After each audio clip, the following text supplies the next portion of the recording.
रेवाड़ी के कोसली में आज बीजेपी ने तिरंगा यात्रा निकाली, जिस यात्रा में बड़ी संख्या में स्कूली बच्चे और स्थानीय लोगों के साथ साथ विधायक लक्ष्मण सिंह यादव और बीजेपी प्रदेशाध्यक्ष ओपी धनखड़ मौजूद रहे।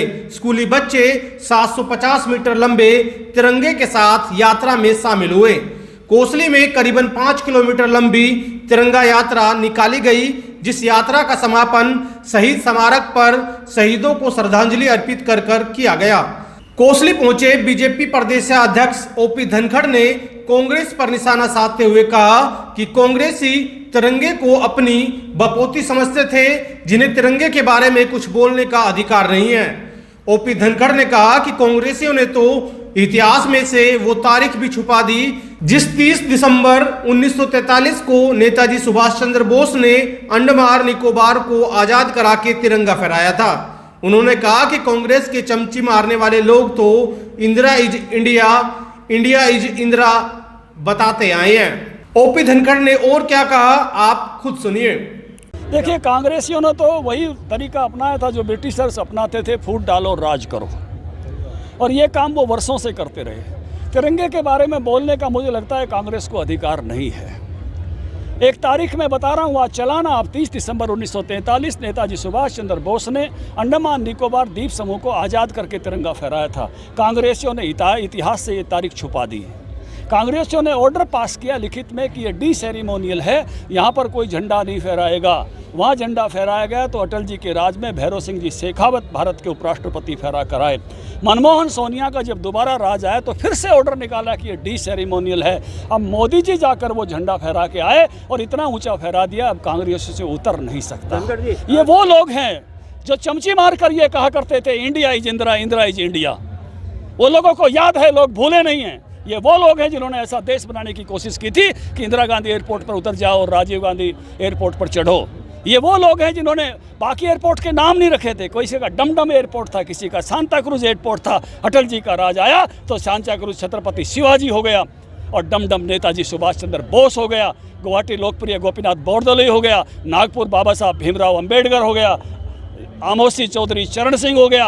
रायपुर स्वामी विवेकानंद हो गया और पोर्ट ब्लेड विनायक दामोदर सावरकर हो गया। इन्होंने तिरंगे पर भी केवल अपना अधिकार जमा रखा था, अपना फ्लैग बनाकर। इनसे लड़ाई लड़ी लोगों ने, नवीन जिंदल ने लड़ी, जो बाद में बेशक इन्हीं की पार्टी के साथ थे तिरंगा फहराने की, और आज मोदी जी ने हर घर तिरंगा फहराने का रास्ता खोल दिया है। कांग्रेसी तो इस देश को अपनी बपोती समझते थे। अब आम जन के साथ, भारत के हर जन के साथ ये उत्सव मनाया जा रहा है, आज़ादी का अमृत महोत्सव, जिसके कारण से भारत का हर जन इसमें शामिल हो रहा है। धनखड़ जी, एक चर्चा का विषय बना हुआ है आमिर खान की फिल्म लाल सिंह चड्ढा, जिसमें मानसिक रूप से कमजोर दिखाया गया उसे, और जो पूर्व सैनिक हैं या सैनिक हैं उनके परिजनों में रोष है। देखिए, फिल्मांकन वो हो जो देश के हित में हो। अस्तो माँ सद्गमय, तमसो माँ ज्योतिर्गमय, मर्त्यो माँ अमृतगमय।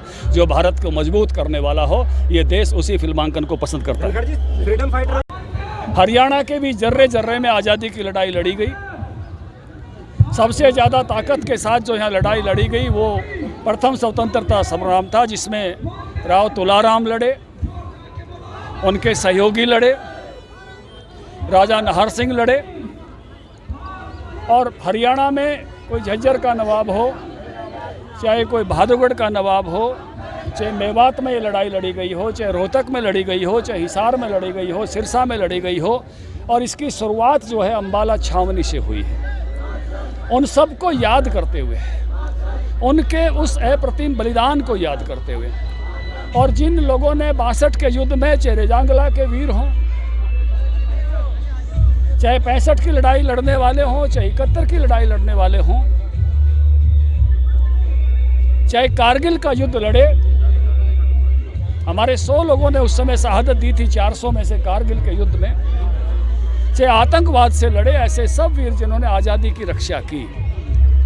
किसी ने कहा है कि तिरंगा हवा से नहीं फहरता, बलिदानियों की अंतिम सांसों से फहरता है। आज एक और खास दिन है, विभाजन की विभीषिका। कहने वालों ने यह भी कहा कि भारत को आज़ादी विभाजन की कीमत पर मिली।